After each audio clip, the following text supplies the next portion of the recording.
नमस्कार, बहुत स्वागत है आपका। आप देख रहे हैं आपकी आवाज और आपके साथ मैं हूं आसिफ शेख। आपकी आवाज में आज बात मोदी सरकार 2.0 के पहले कैबिनेट विस्तार की।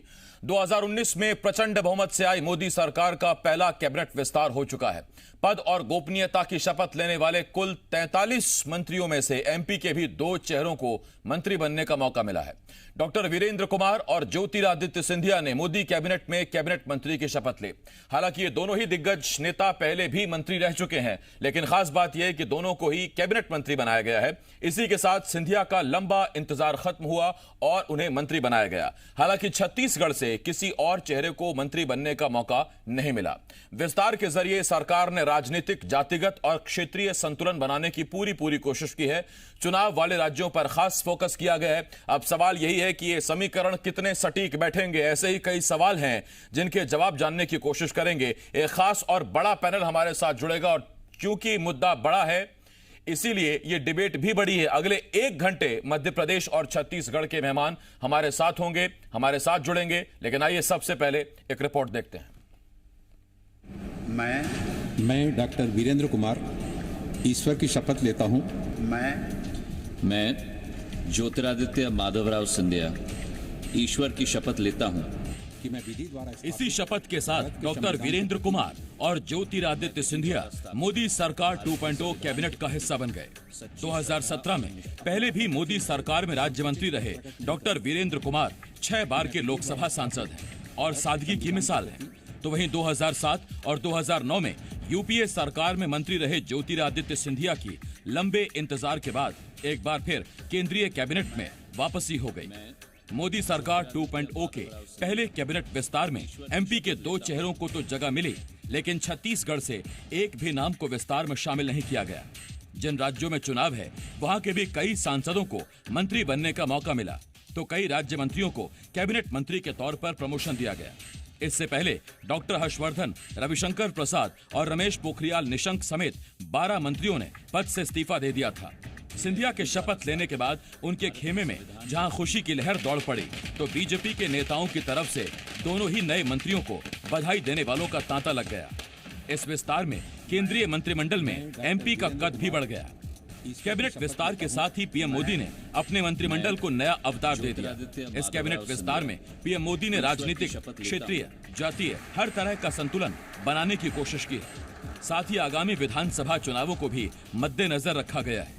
अब देखना होगा कि मंत्रिमंडल विस्तार का ये समीकरण कितना सटीक बैठता है। ब्यूरो रिपोर्ट, जी मीडिया।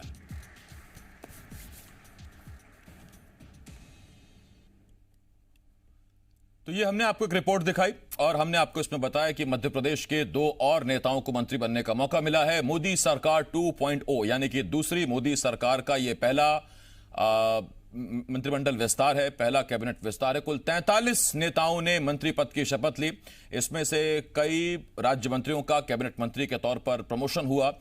रविशंकर प्रसाद, हर्षवर्धन सिंह, इसके साथ साथ रमेश पोखरियाल निशंक जैसे 12 मंत्रियों ने इस्तीफा दे दिया। इस्तीफा लिया गया, दिया गया, आप बेहतर समझते हैं। थावरचंद गहलोत मध्य प्रदेश कोटे के मंत्री राज्यपाल बना दिए गए, तो कल उन्होंने इस्तीफा दे दिया। और इसके साथ साथ कुल 15 कैबिनेट मंत्रियों ने शपथ ले ली, जिनमें से ज्योतिरादित्य सिंधिया और डॉक्टर वीरेंद्र कुमार भी शामिल हैं। दोनों ही पहले मंत्री रह चुके हैं, ज्योतिरादित्य सिंधिया यूपीए सरकार में और डॉक्टर वीरेंद्र कुमार 2017 में। हमारे साथ एक खास पैनल जुड़ रहा है, सीधा अपने पैनल की तरफ रुख कर रहे हैं। हमारे साथ इस वक्त मध्य प्रदेश से पूर्व मंत्री हरिशंकर खटीक जी, इसके साथ साथ पूर्व मंत्री कांग्रेस से चौधरी राकेश सिंह चतुर्वेदी जी हमें ज्वाइन कर रहे हैं और साथ ही वरिष्ठ पत्रकार आशीष व्यास जी हमें ज्वाइन कर रहे हैं। मैं आप तीनों का बहुत स्वागत करता हूं। और रायपुर से, छत्तीसगढ़ से हमारे साथ छत्तीसगढ़ बीजेपी के नेता पूर्व मंत्री डॉक्टर कृष्णमूर्ति बांधी जी, इसके साथ साथ छत्तीसगढ़ कांग्रेस के प्रभारी महामंत्री चंद्रशेखर शुक्ला जी हमें ज्वाइन कर रहे हैं। मैं आप दोनों का भी बहुत बहुत स्वागत करता हूं। मध्य प्रदेश और छत्तीसगढ़ से दोनों प्रदेशों से हमारे साथ सियासी मेहमान हैं। वरिष्ठ पत्रकार के तौर पर आशीष व्यास जी। एक बड़ा पैनल है और आज चर्चा इस विस्तार के मायनों पर, आगे के चुनाव पर, राजनीतिक समीकरणों पर, सब पर करेंगे। सबसे पहले हरिशंकर खटीक जी, आपके पास आ रहा हूं। हरिशंकर जी, बधाई हो आपको, मध्य प्रदेश को 2-2 मंत्री भी मिल गए। 4 मंत्री अब मध्य प्रदेश से हो गए मोदी कैबिनेट में। एमपी का कद बढ़ा है।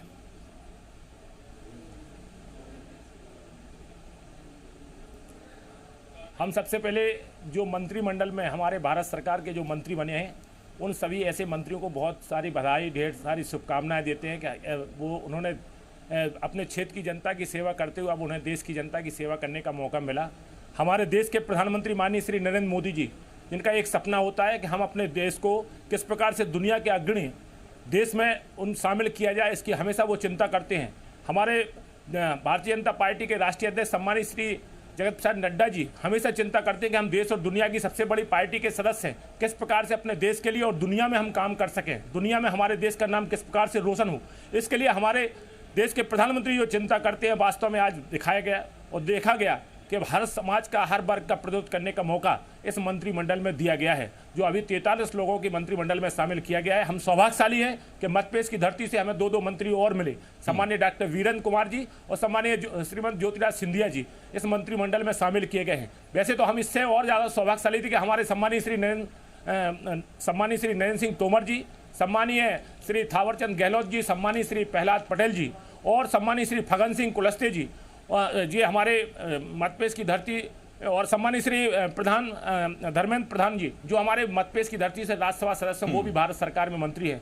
लेकिन थावरचंद गहलोत जी जो कर्नाटक के राज्यपाल बनाए गए हैं, ये भी हमारे लिए एक बहुत बड़ा सौभाग्य है कि मध्यप्रदेश की धरती से एक कम से कम राज्यपाल हमारे अनुसूचित जाति के दलित चेहरे को एक भारतीय जनता पार्टी की ओर से उनको कर्नाटक का राज्यपाल बनाया गया है। ये इस चीज़ के लिए प्रतीक है कि हर समाज वर्ग का सम्मान भारतीय जनता पार्टी करती है और हमारे देश के प्रधानमंत्री जी ने ये किया है, माननीय अमित शाह जी ने किया है, सम्मानीय राष्ट्रीय अध्यक्ष जी ने किया है। हर समाज वर्ग के लिए काम करने का एक मौका उन्होंने दिया है। नहीं, हर समाज के लिए काम करना, राजनीतिक समीकरण क्या है, चुनाव के मद्देनजर फोकस उन पर तो मैं बात करूंगा। मैं तो कह रहा हूं हरिशंकर जी, सिंधिया जी मंत्री बन गए, डॉक्टर वीरेंद्र कुमार मंत्री बन गए, आप कब बन रहे हैं सर? हमें उसका इंतजार है।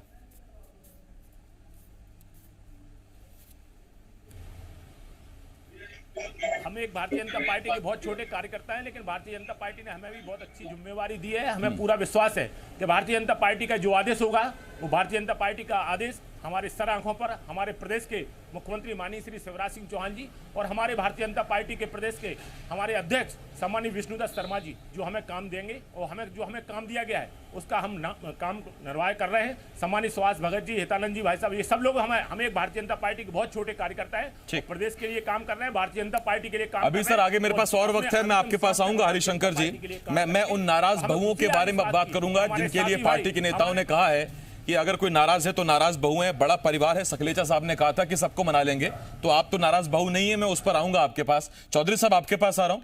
चौधरी साहब, बधाई आपको भी हो। मध्य प्रदेश सबका प्रदेश है, आपका प्रदेश है, मेरा प्रदेश है, हरिशंकर जी का प्रदेश है, और अगर ऐसे में 2 कैबिनेट मंत्री और मिलते हैं, 3 पहले से हैं, तो कद तो बढ़ा है एमपी का दिल्ली में। देखते हैं कि मध्य प्रदेश के 2 मुख्यमंत्री और कैबिनेट में बने केंद्र सरकार में, और मध्य प्रदेश का और विकास जो अभी शिथिल है केंद्र की तरफ से, ये साफ देखने को मिला है कि मोदी जी की नजर मध्य प्रदेश में बहुत कम दृष्टि उनकी पड़ती है मध्य प्रदेश में। तो हो सकता है ये जो नए और मंत्री बने हैं इनकी दृष्टि से मध्य प्रदेश में और ज्यादा खुशहाली आए और ज्यादा तरक्की हो। लेकिन एक बात मेरे समझ में नहीं आ पाई कि जिनको हम तथाकथित योग्य मंत्री मानते थे, जो हमेशा टीवी पे आते थे, चाहे वो जावड़ेकर जी हों, चाहे रविशंकर प्रसाद जी हों, चाहे हर्षवर्धन जी। चौधरी साहब कमाल कर रहे हैं। मैं तो शुरुआत बधाई संदेशों से करना चाहता था, आपने जो मेरी डिबेट का दूसरा हिस्सा है, जो मेन हिस्सा है, उसको अभी से छेड़ दिया है आपने। हाँ, नहीं छेड़ना चाह रहा हूँ, मैं हृदय से सबको बधाई दे रहा हूँ जी। और वो जो लोग मध्य प्रदेश के जो और वरिष्ठ सांसद हैं, जो बेचारे अपने तैयारी में बैठे हुए थे, भाई आदरणीय राकेश सिंह जी वगैरह हैं और भी तमाम हैं, उन सबके लिए भी मैं ये संभावना व्यक्त करता हूँ कि शायद भविष्य में उनको फिर से केंद्रीय मंत्रिमंडल में लिया जाए और मध्य प्रदेश खुशहाल प्रदेश हो। मध्य प्रदेश में जो स्थिति अभी निर्मित हो रही है उससे और ज्यादा तरक्की शुदा प्रदेश बने, मेरी ये आशा है। ठीक, आ रहा हूं चौधरी साहब आपके पास। समझ गया, आज आप फुल फॉर्म में है, तगड़ी बैटिंग करने वाले हैं। छत्तीसगढ़ के हमारे मेहमान चंद्रशेखर शुक्ला जी और कृष्णमूर्ति बांधी जी हैं, लेकिन उससे पहले वरिष्ठ पत्रकार आशीष व्यास जी आपके पास आ रहा हूं। आशीष जी, अभी तो एनालिसिस, विश्लेषण, उस पर तो हम जाएंगे, लेकिन सबसे पहला सवाल तो आपसे यही, मध्य प्रदेश इस लिहाज से भी बहुत इस मायने में अहम हो गया कि एक तो पहले से जो 3 मंत्री काम कर रहे हैं, दिग्गजों के इस्तीफे करा दिए गए, लेकिन तीनों मंत्री अपनी जगह टिके हुए हैं और 2 मंत्री अब मध्य प्रदेश के कैबिनेट में और शामिल हो गए हैं। और उधर चौधरी साहब का यह बयान कि मोदी सरकार की जरा नजर कम पड़ती है अपने एमपी पर।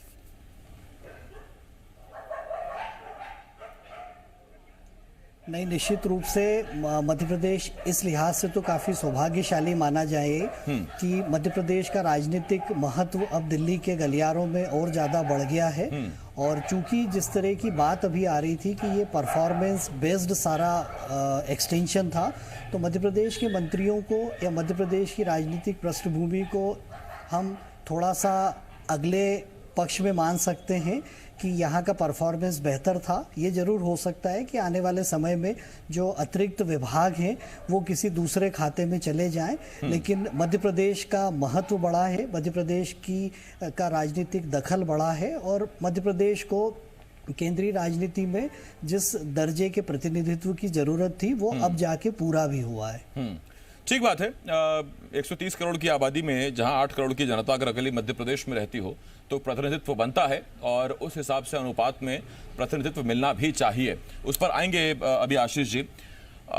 कृष्णमूर्ति बांदी साहब, आपको बधाई तो दे दूं, लेकिन समस्या यह है कि छत्तीसगढ़ से तो कोई चेहरा नहीं चुना गया सर। 43 मंत्री हुए हैं, कोई राज्य नहीं, कोई कैबिनेट नहीं, कुछ नहीं मिला सर छत्तीसगढ़ को। आशीष भाई जी, छत्तीसगढ़ में पहले से भी माननीय मोदी जी ने हमारे रमेश बैस जी को महामहिम राज्यपाल का एक दर्जा उन्होंने प्रदान करके छत्तीसगढ़ का गौरव बढ़ाया है। तो वो तो पहले से हैं, रेणुका सिंह जी मंत्री हैं, वो पहले से राज्यपाल थे। अभी नया क्या है सर? अब नया जो परिस्थितियां हैं, देखो हर एक राजनीतिक पार्टियां जो है एक समय पे प्रशासनिक फेरबदल करते हैं और फेरबदल में बहुत सारे कई कारणों होते हैं, कई परिस्थितियां होती हैं, उन परिस्थितियों में फेरबदल हो गए हैं। छत्तीसगढ़ में उम्मीदें भी रहती हैं, लोगों को उम्मीद भी रहती है, 9 सांसद हैं यहाँ पर, निश्चित तौर पर होता है, लेकिन संगठन माननीय मोदी जी पर पूर्ण समर्पित है और पूरे विश्वास के साथ छत्तीसगढ़ उनके साथ काम करते हैं। हम 11 सांसद नहीं बांदी साहब, मैं आपको रोक रहा हूं, लेकिन आपने कहा कि संगठन मोदी जी को पूर्ण समर्पित है। जनता ये जानना चाहती है कि सर जब विधानसभा चुनाव हुआ तो उन्होंने कांग्रेस को बहुमत दिया, जब लोकसभा चुनाव हुआ तो 9 सांसद आपको दिए, तो जनता अपने लिए मंत्री पद मांग रही है सर। अब 2 बातें हैं इसमें शायद कि विधानसभा में हमारी संख्या कम क्यों हुई और लोकसभा में हमारी संख्या अधिक हुई है। ये विषय की परिभाषाएं और इसके जो एनालिसिस है वो डिफरेंस है, लेकिन अब तक के जो केंद्रीय नेतृत्व है छत्तीसगढ़ पर बहुत सारे काम किए हैं। आज हम केंद्रीय नेतृत्व ने, भारतीय जनता पार्टी ने सदैव छत्तीसगढ़ के हितों में काम किया, छत्तीसगढ़ राज्य का भी उन्होंने निर्माण किया, केंद्रीय नेतृत्व ने ही किया। जब भी अवसर मिला भारतीय जनता पार्टी को तो छत्तीसगढ़ की बिना उपेक्षा किए छत्तीसगढ़ राज्य का भी निर्माण उन्होंने करके दिया है। इसलिए उनको हम सबको विश्वास है और मोदी जी जिस तरीके से छत्तीसगढ़ के सिचुएशन बहुत अलग है, जितनी योजनाएं हैं उसका बेहतर ढंग से छत्तीसगढ़ के हम लाभ उठा पा रहे हैं और उम्मीदें तो जरूर रहती है कि हमें और प्रतिनिधित्व मिलना चाहिए। किसी कारणवश अगर कोई बातचीत में अगर चूक होता है या क्या है तो उसको हम लोग अपने संगठन। ठीक, मैं कृष्णमूर्ति जी आ रहा हूं आपके पास। चंद्रशेखर शुक्ला जी कांग्रेस की तरफ से हमारे साथ रायपुर से जुड़े हुए हैं, छत्तीसगढ़ प्रभारी महामंत्री हैं। चंद्रशेखर शुक्ला जी आपके पास आ रहा हूं। शुक्ला जी, पहला सवाल, मैं जानता हूं आपके पास कहने के लिए बहुत कुछ है, आप तो पहले भी ये बात कहते रहे हैं, ये आरोप लगाते रहे केंद्र सरकार पर कि छत्तीसगढ़ की अनदेखी होती रही है।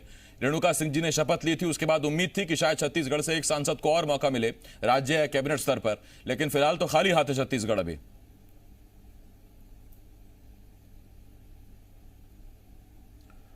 देखिए आरिफ जी, जो नवनियुक्त मंत्री बने हैं उनको तो सर्वप्रथम बधाई, किंतु पूर्व की भांति जैसा हम कहते थे कि छत्तीसगढ़ के प्रति मोदी सरकार का नजरिया पूर्वाग्रहपूर्ण है और आज वो साबित हुआ। अभी आपने अनुपात बता रहा था कि 8 करोड़ आबादी में इतने मंत्री बने आपने बताया कि इतने सांसद इतने मंत्री बने। दुखद ये है कि छत्तीसगढ़ में 11 सांसद है, 9 लोकसभा 2 राज्यसभा। उससे भी बड़ी बात यह है कि देश में सबसे ज्यादा राजस्व देने वाला कोई राज्य है, चाहे वो जीएसटी के कलेक्शन हो, चाहे वो बिजली हो, चाहे वो कोयला हो, चाहे वो आयरन ओर हो, चाहे वो बॉक्साइट हो, जो भी चीजें हो, सबसे ज्यादा कमाई देने वाला कोई कमाऊ पूत है, कोई कमाऊ राज्य है तो वो है छत्तीसगढ़। और इस छत्तीसगढ़ के साथ बार बार पूर्वाग्रह, और यो क्यों पूर्वाग्रह, क्यों नजरअंदाजी, क्यों निराशा?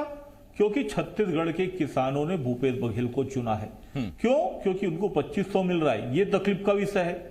छत्तीसगढ़ के साथ बार बार उपेक्षा, बस्तर से बटालियन को उठा के जम्मू कश्मीर भेज दिए, बस्तर में नक्सलवादी हिंसा चल रही थी, आपने बस्तर से उठा के भेज दिया। छत्तीसगढ़ के साथ जो लगातार पूर्वाग्रह हो रहा है, और इनके पास जैसे कि आपने बताया आबादी के अनुपात में, जनसंख्या के अनुपात में, सांसदों के अनुपात में, हमको ऐसा लगता था कि कम से कम 2 सांसद मिलने चाहिए थे। छत्तीसगढ़ की जनता ने मोदी जी को भरपूर प्यार दिया, सम्मान दिया। 9 सांसद और 2 राज्यसभा 11, कम से कम 2 तो मिलने ही चाहिए थे। लेकिन छत्तीसगढ़ के प्रति इनका जो नजरिया है, अभी आपने देखा है हमको खाद बीज नहीं भेज रहे हैं, खाद में हमारी कोटे में कमी कर दिए। कुल मिला के छत्तीसगढ़ का किसान कांग्रेस के साथ है, भूपेश बघेल के साथ है, इनकी सरकार की नीति रीति के साथ है, तो उसकी जो उपेक्षा ना की जाए कम है। लगातार छत्तीसगढ़ का जो अपमान है वो निराशा पैदा करता है और संघीय व्यवस्था को खत्म करता है। रहा तक रही माधव सिंधिया जी, ज्योतिरादित्य सिंधिया जी की बात, तो मैं फिर कहता हूं, ये जो आरोप हम लगाते थे खरीद फरोख्त की राजनीति, ये आज ये पुनः साबित हुआ है कि खरीद फरोख्त की राजनीति है, और ये आज एक अंतिम भुगतान है, अंतिम चुकारा है, जो आज ज्योतिरादित्य सिंधिया जी को मंत्री बनाया गया। योग्यता के आधार पर नहीं बनाया गया है, क्षमता के आधार पर नहीं बनाया गया है, ये खरीद फरोख्त की उस राजनीति को 2007 में 2009 में आपने ज्योतिरादित्य सिंधिया को मंत्री बनाया था, और तब वो योग्य नहीं थे या कोई और डील थी?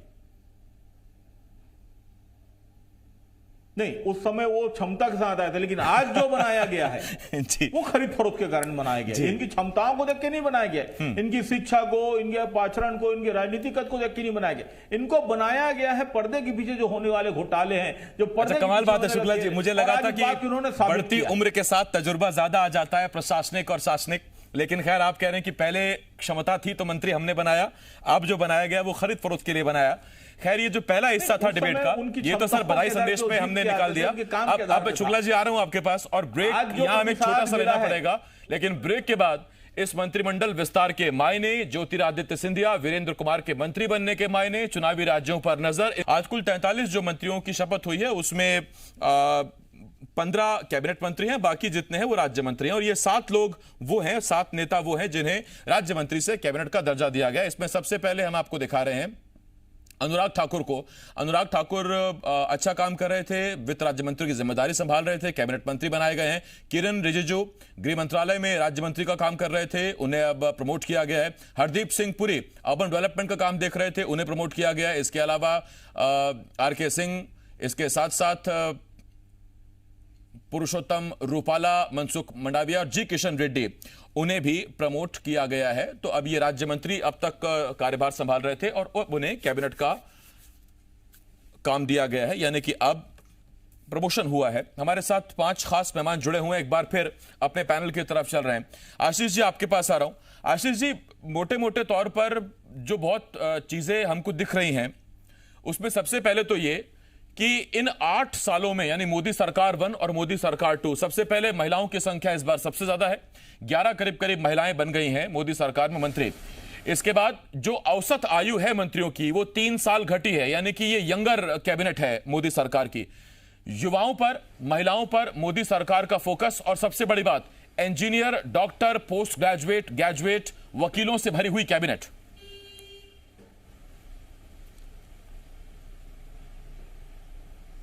बिल्कुल, देखिए आसिफ जी, इसको हम बहुत मोटे रूप से समझने की कोशिश करें तो मोदी जी का जो पहला और दूसरा कार्यकाल है ये एक परफॉर्मेंस बेस्ड सिस्टम पर आधारित रहा है। ये बात अलग और चर्चा के विषय की हो सकती है कि लोगों का परफॉर्मेंस कैसा था, लेकिन जिस तरह से हम एक कॉरपोरेट मॉनिटरिंग में देखते हैं उस तरह से सारी चीज़ें कि मंत्री अपना विज़न प्लान देंगे, रोड मैप देंगे, अपने लक्ष्यों को बात करेंगे, बाकायदा पीएम के साथ में एक प्रेजेंटेशन में उनकी रिव्यू मीटिंग होगी। तो ये एक जवाबदेही वाला जो मसला था वो काफ़ी अच्छा था।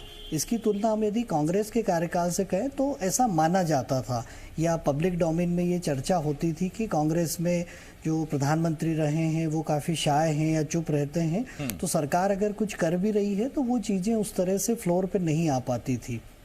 तो ये एक वोकल अपना पूरी टीम के साथ काम करने का मोदी जी का पूरा कोशिश है। दूसरा मामला हम इसको इस रूप में समझें कि सीधे तौर पे अगर यंगर टीम की बात है तो ये एक बहुत बड़ी शिफ्टिंग है जिसमें एजुकेशन पर फोकस है, सोशल इंजीनियरिंग पे फोकस है, और इसके पीछे भी कहीं ना कहीं ये कोशिश होगी कि कैसे इस पूरी प्रक्रिया को पारदर्शी रखा जाए और रिजल्ट ओरिएंटेड रखा जाए। तो इन दो मायनों में ये बहुत बड़ा शिफ्ट है और निश्चित रूप से कोरोना की छाया इस पर मानी जाएगी, क्योंकि इकोनॉमिक्स हो, हेल्थ हो, एजुकेशन हो, सारे सेक्टर्स प्रभावित हुए हैं। तो हम मान के चलेंगे कि जैसे जैसे चीज़ें अब वापस रिवाइव मोड में आएंगी तो ऐसे लोगों की जरूरत होगी जो नए नजरिए के साथ चीज़ों को आगे ले जाएं। ठीक, मैं आशीष जी आ रहा हूँ। हरिशंकर जी, एक सवाल जो चौधरी साहब ने पूछा है उस सवाल का जवाब आप ही बेहतर देंगे। सर, 14 में सरकार आपकी बनी, 19 में आपकी सरकार बनी, ये सीधा हिसाब था कि रविशंकर प्रसाद मंत्री होंगे, प्रकाश जावड़ेकर मंत्री होंगे, वो तो लंबे वक्त से आपका चेहरा रहे हैं, पार्टी का चेहरा रहे हैं, अपनी रीतियां नीतियां बताते रहे हैं मीडिया को, दर्शकों को। रमेश पोखरियाल निशंक, ये समझ नहीं आ रहा इनको हटाने की क्या वजह है? परफॉर्मेंस बेस है, क्या है ये?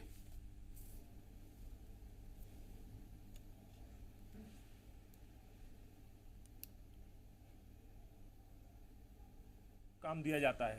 भारतीय जनता पार्टी के हमारे जो भी भारत सरकार के मंत्री थे जिनके पास काम था वो भी सब एक अनुभव था उनके पास, और जो अभी बनाए गए हैं वो भी अनुभव से भरे हैं। उनको भी एक अनुभव दिया गया है कि आपको इस प्रकार से काम करना है, देश की जनता की सेवा करना है, और देश की जनता की सेवा के लिए और देश का विकास कैसे हो इसके लिए अब उनको मंत्री बनाया गया है। हर समाज वर्ग का इसमें सम्मान किया गया है। जो पहले मंत्री थे उनको कुछ समय के लिए, ऐसा नहीं कि वो उनके पास अनुभव की कमी है, वो भी अनुभव उनके पास है, वो भी योग्य हैं, जो इस तरीके से योग्य हैं, और उनको काम दिया गया। दूसरे लोगों को मौका देने का काम भारतीय जनता पार्टी ने किया है। ऐसा नहीं है जैसे कांग्रेस में होता है कि कांग्रेस की पार्टी तो सिर्फ एक गांधी खानदान से चलती है, एक परिवार से चलती है, उसको एक घर से मतलब रहता है। माननीय कमलनाथ जी मध्य प्रदेश के मुख्यमंत्री हैं, पहले मुख्यमंत्री रहे और मुख्यमंत्री के रूप में 15 महीने उनने जो काम किए है उसी के कारण आज उनको बता दें कि वो प्रदेश के यहाँ के अध्यक्ष भी हैं कांग्रेस के और प्रतिपक्ष के नेता भी हैं। अब उनको एक चीज सोचना चाहिए कि वो तो आप रहने कहाँ दे रहे हैं? आप तो सर्वे करा रहे हैं कि बताओ कौन अच्छा है, पटवारी अच्छे हैं, सज्जन वर्मा अच्छे हैं, कि जयवर्धन अच्छे हैं, आप रहने कहाँ दे रहे हैं? नहीं उनमें नहीं, उनका जो सर्वे है वो सर्वे कराइए, वो जिनको उनको प्रतिपक्ष का नेता बनाना हो बनाइए। ये उनके कांग्रेस पार्टी और उनके परिवार का मामला है। हम तो अरे नहीं, वो नहीं करा रहे हैं, सर्वे तो आपकी तरफ से हो रहा है सर, पूरे देश सर्वे तो आपने कराया है। हर वर्ग का सम्मान किया जाता है।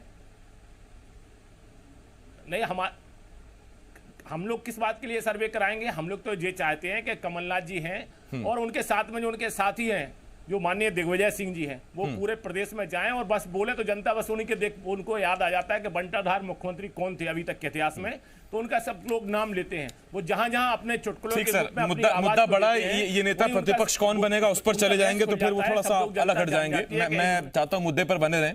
आ रहा हूं हरिशंकर जी, आता हूं आपके पास। चौधरी साहब आपके पास आऊंगा, लेकिन कृष्णमूर्ति बांदी साहब आपसे सवाल है मेरा। कृष्णमूर्ति बांदी साहब, आप कहते हैं कि यहां छत्तीसगढ़ में कांग्रेस का फॉर्मूला है 2.5 साल। तो भूपेश बघेल के मुख्यमंत्री के तौर पर 2.5 साल हो चुके हैं। 2.5 साल के लिए आप कभी टीएस बाबा का नाम लेते हैं, कभी बताते हैं कि सच्चाई बताइए। हरिशंकर खट्टिक जी जो पूर्व मंत्री हैं, बीजेपी के सीनियर लीडर हैं मध्य प्रदेश में, उन्हें आपने सुना, उन्होंने कहा कि जिन लोगों ने काम किया उन्होंने अच्छा किया, जो नए लोग आए वो भी अच्छा काम कर रहे हैं। तो केंद्रीय कैबिनेट में भी कुछ ऐसे ही चल रहा है क्या? 2.5 साल मतलब कुछ लोग पहले काम करिए, फिर आप हट जाइए, फिर आने दीजिए, उनको काम करने का मौका दीजिए, तो वहां भी कुछ ऐसे ही है क्या? आशिफ भाई जी, छत्तीसगढ़ का जो संदर्भ है, इनके ही लीडरों ने, कांग्रेसियों ने, कांग्रेस के वरिष्ठ लीडरों के बीच में ही ये बातचीत उत्पन्न हुई है। इसको भारतीय जनता पार्टी से ने ऐसा नहीं कहा है कि ये 2.5 साल का है। ये वर्षन तो कांग्रेसियों का है, कांग्रेसी इन बीच में कर रहे हैं। और मोदी जी है हमारा सर्वमान्य नेता है। ये जो हमारे छत्तीसगढ़ में आज की जो स्थिति देखने को जो मिल रहा है, भूपेश जी का जो कार्यप्रणाली है, आज छत्तीसगढ़ में हम बहुत कर्जों से लदे हुए हैं। जैसे शुक्ला जी बोल रहे थे हम बड़ा राजस्व इनकम है, लेकिन 2.5 साल में जो हमने कर्जों से लदा हुआ है।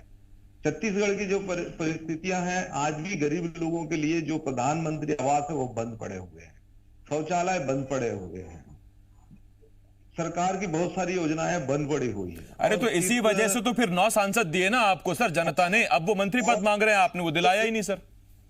आज तो है ये तो छत्तीसगढ़ में पूरे देश में प्रधानमंत्री आवास चल रहा है आशिफ भाई, लेकिन छत्तीसगढ़ की जो रीतियां हैं, जो कर्ज की परिस्थितियां हैं, आज 15 साल में भारतीय जनता पार्टी ने जितना कर्ज नहीं लिया उतना कर्ज ये 2.5 साल के अंदर ले लिया। ठीक नहीं, देखिए ये बांदी साहब, मैंने आपसे कहा कि इसी वजह से तो जनता ने आपको इतने सांसद दिए, मंत्री पद भी चाहती थी जनता। अच्छा एक बात बांदी साहब, आप हरिशंकर जी की तरफ से जवाब दे दीजिए, आप उनकी मदद कर दीजिए। उनसे मैंने पूछा एक सवाल, वही सवाल मैं आपसे पूछ रहा हूं।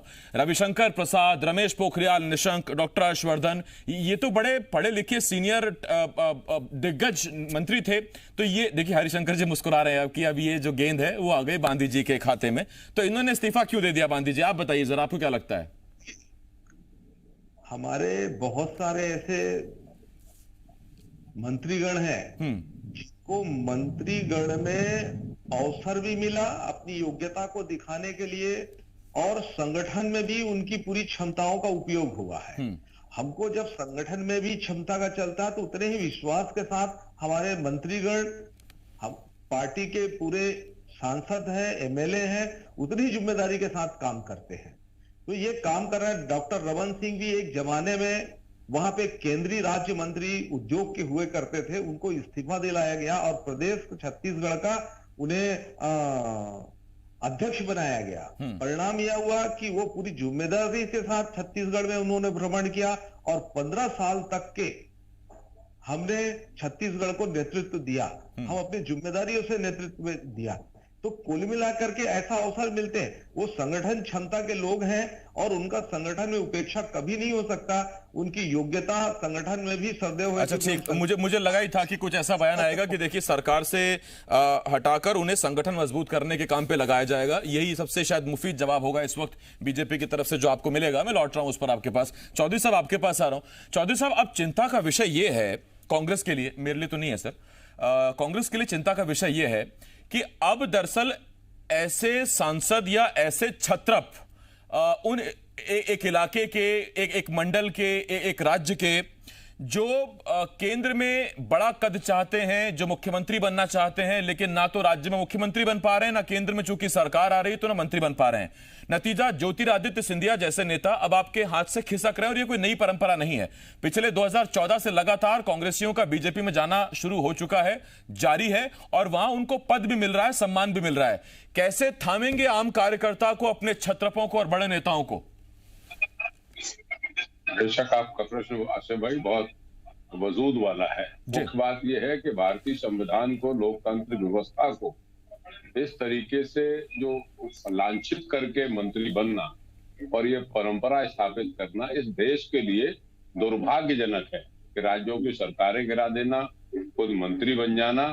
मैं उनकी काबिलियत पे प्रश्न नहीं लगा रहा हूँ, लेकिन जो लोकतांत्रिक व्यवस्था में जो ये कार्यकलाप किया गया है, ये भारतीय लोकतंत्र के लिए एक काला धब्बा है और भविष्य के लिए बहुत खतरनाक है। लोग इसके कई तरीके के एक्सपेरिमेंट करें। कांग्रेस की चिंता ये है कि उसके राज्यों के नेताओं को और सशक्त किया जाए और केंद्र में भी लोग सशक्त हो, जिसके लिए समय आ रहा है। और समय रहते हुए देखिए, संघर्ष करना मनुष्य के हिस्से में होना चाहिए।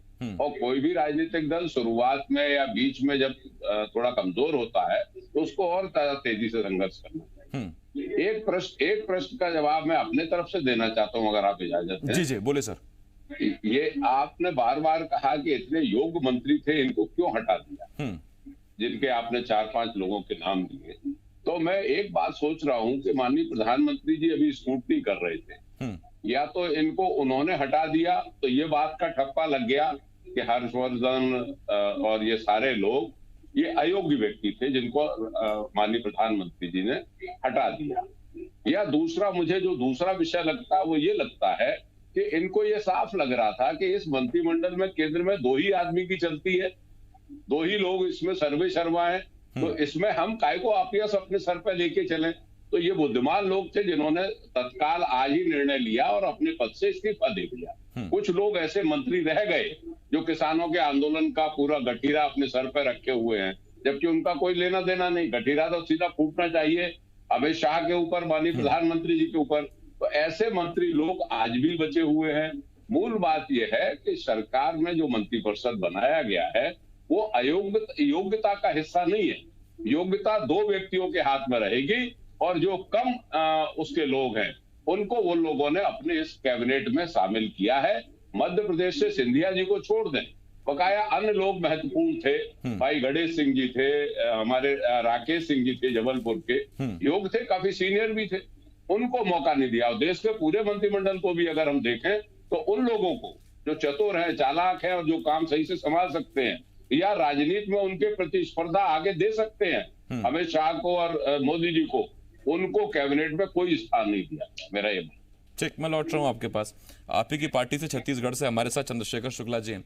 शुक्ला जी, अब जब 23 में आप चुनावों में जाएंगे तो क्या ये एक मुद्दा कांग्रेस का रहेगा कि देखिए सांसद तो आप देते हैं बीजेपी को लेकिन वो मंत्री नहीं बनाते आपके यहां से?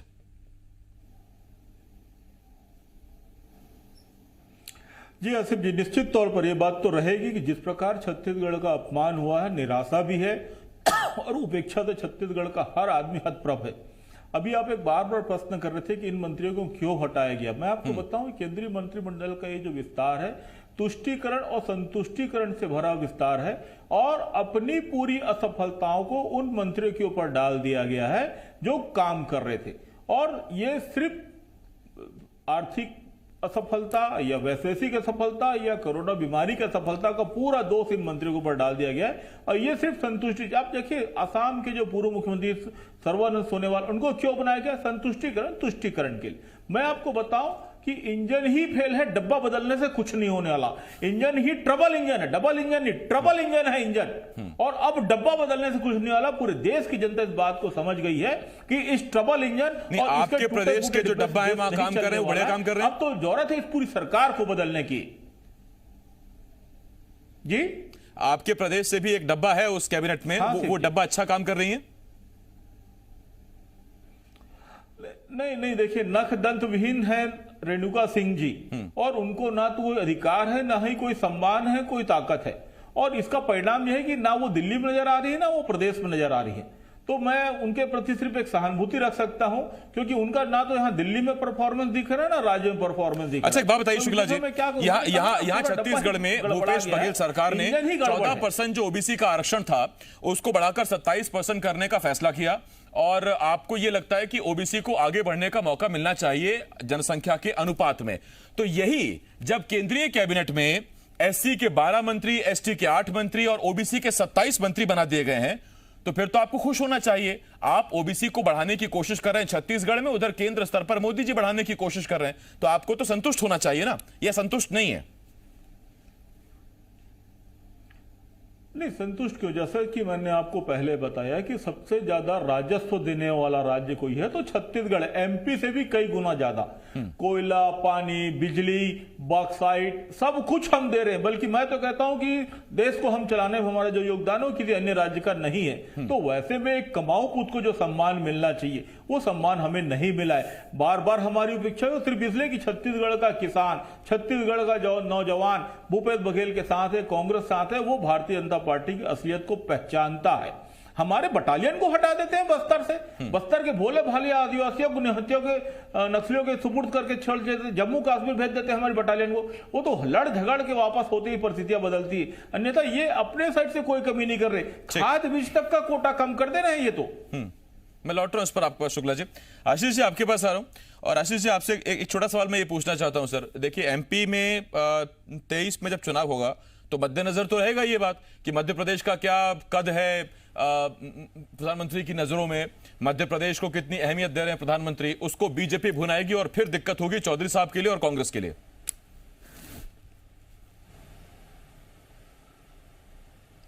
बिल्कुल ठीक है, और इसको हम आसिफ जी इस रूप में थोड़ा सा समीक्षा के दृष्टिकोण से लें कि शिवराज सिंह का जो ये कार्यकाल है ये कांग्रेस के सहयोग से मिला हुआ है। तो भाजपा अभी कहीं न कहीं इस चीज को बहुत गंभीरता से देख रही है, क्योंकि मध्य प्रदेश वो राज्य है जिसने पूरी तरह से, यदि हम सिंधिया की बात करें तो वो बतौर सांसद चुनाव हार चुके थे, तो मध्य प्रदेश वो राज्य है जिसने मोदी जी को केंद्र में भरपूर सहयोग और समर्थन दिया है।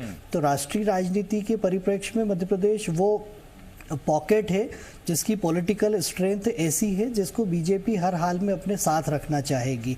तो वो डैमेज कंट्रोल कैसे हो, ये एक बड़ा मसला है। तो इसी को ध्यान में रखते हुए कम से कम इस चीज पे सबसे ज्यादा फोकस किया गया है। एक हरिशंकर जी आपसे सवाल है आखिरी 30 सेकंड में। सर देखिए, मानिए ना मानिए, लेकिन लोकसभा में गुना शिवपुरी की जनता ने ज्योतिरादित्य सिंधिया को नकारा, केपी यादव को सांसद बनाया, और जिसको जनता ने नकार दिया राज्यसभा के जरिए से आपने उन्हें मंत्री बनाया। अच्छी बात है सर, आपको उनकी योग्यता और क्षमता लगी, आपने मंत्री बनाया।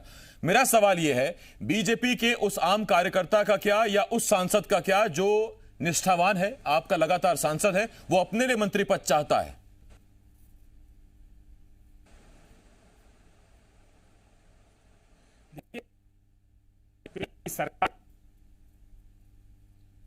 सवाल बहुत अहम था, सिग्नल साथ नहीं दे रहा हरिशंकर जी का, वो लाल पीला सा हो गया है वहां पर, कोई बात नहीं।